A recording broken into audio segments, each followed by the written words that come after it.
9월 20일 비트코인 시황, 비트코인 조정 패턴과 이더리움 핵심 구간 시작하겠습니다.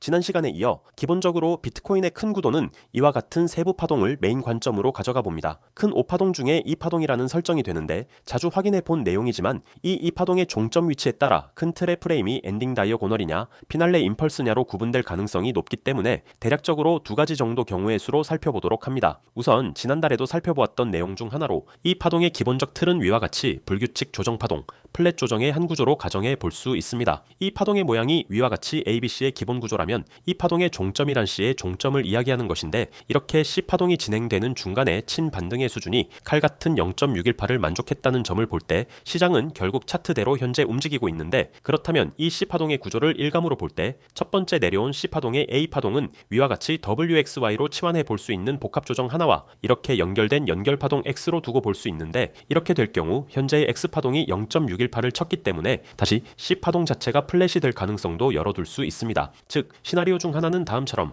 이렇게 임펄스로 떨어지는 플랫 구조를 두고 볼 수 있는데 이러한 그림이 나올 때에 염두에 두는 매수 자리는 반드시 107K 아래부터 시작으로 관망하는 자세가 주요 전략이 됩니다. 이유인즉슨 플랫 조정에서 이러한 기초적인 내용이 있는데 이는 B파동의 반등 수준에 따라 C파동의 저점 형성 위치가 달라질 수 있다는 뜻을 내포합니다. 다시 말해 C파동이 어지간하면 A파동까지 내려오는 플랫 구조라 하더라도 위와 같이 B파동의 크기가 클 때 C파동은 반대로 강한 매수세 때문에 A파동까지 닿치지 못하는 경우를 염두에 둘 수 있고 이를 미달형 플랫시 파동이라고 합니다. 반대로 B파동의 크기가 작을 때 거꾸로 매도세가 크기 때문에 이와 같이 C파동이 A파동의 종점에 도달함은 물론 초과하여 아래로 내려가는 과정을 일감으로 둘 수 있는데 현재의 경우 여기에서 바로 내려가게 되면 B파동의 반등 수준이 플랫 구조의 최소한의 요건을 달성했을 뿐 미약한 것이기 때문에 그림에서의 Y를 한참 아래로 뚫고 내려가는 과정을 일감으로 둘 수 있으니 내려오면 대기한다가 첫 번째 전략, 여기에서 반등이 나오면 다시 지켜봐야 하는데 이 경우 X파동이 지저분한 형태로 위와 같이 진행된 이후 다시 떨어져 최종적으로 이러한 그림을 만드는 과정, 그래서 좀 더 크게 보면 결국 이러한 그림을 만들기 위한 파동상의 진행일 수 있겠습니다. 따라서 여러모로 현재는 우선 지켜보는 것이 좋겠으며 내려온다면 위치에 따른 매수자리 분석과 더불어 과감한 트레이딩도 필요하겠습니다. 위 내용은 결국 종합해보면 현재의 반등 사이클에 대한 재조정이 있을 가능성이 높다는 점에서 조금 더 가더라도 우선 지켜보자는 점이 되고 여기에서 쭉 빠져주면 사실상 땡큐 이런 상황이 되는데 관련해 이더리움의 모양을 다음처럼 볼 수 있습니다. 이더리움은 중기적 프레임으로 25년 4월 1300여 불에서 현재 이와 같은 임펄스 진행으로 관점 잡아 볼만합니다. 꼭지 부근이 나왔을 가능성을 다음과 같이 확대해보면 이렇게 5파동 구조를 설정해 볼 수 있고 이 5파동은 다시 임펄스 관점이 가능한데 이런 모양에서 이 모양의 내부 5파동은 또한 다시 이렇게 떨어지는 큰 5파동 내부에서의 5파동 끝에 다시 5파동까지 모두 다 임펄스 모양으로 이루어졌을 만한 강추세 구조라고 해석해 볼만합니다. 따라서 일감으로 우리는 이 임펄스 이후에는 반드시 ABC 조정이 따라오기 때문에 가장 일반적인 이러한 ABC 조정 구조를 두고 이더리움을 지켜볼 수 있게 되고 이러한 대략 4,000불이 막 깨지는 어느 구간이라 함은 이미 이렇게 연 단위의 추세를 돌파해버린 이더리움의 초대형 추세선에 대한 리테스트이자 지난 수년간의 고점에 대한 리테스트에 더해 이러한 5파동에 대한 0.618 되돌림이기도 하고 3-5파동에 대한 0.382 되돌림을 조금 못 미치는 여러가지 피보나치 비율적 요소 역시 있으니 가장 지켜볼 만한 자리가 될 수 있겠습니다. 다만 비트코인의 하락폭이나 조정폭이 엔딩 다이어고널 시나리오에 준하는 정도로 밀려서 좀 더 크게 내려간다는 전제라면 이더리움 역시 쓸려서 함께 팔아버리는 고점 매도 사이클이 크게 진행되는 경우가 있을 수 있는데 이 경우에는 추세선 안으로 한번 들어와 재차 지지받고 재돌파하는 그 다음 지지 구간인 3300에서 3500불 구간까지 열어둘 필요성은 염두에 둘만 합니다. 즉 우선적으로 4000불이 막 깨지는 지점이 핵심 포인트, 그리고 이후 3500불 이하 포인트가 가장 눈여겨볼 만한 이더리움의 매수 가격대라고 볼 수 있겠습니다.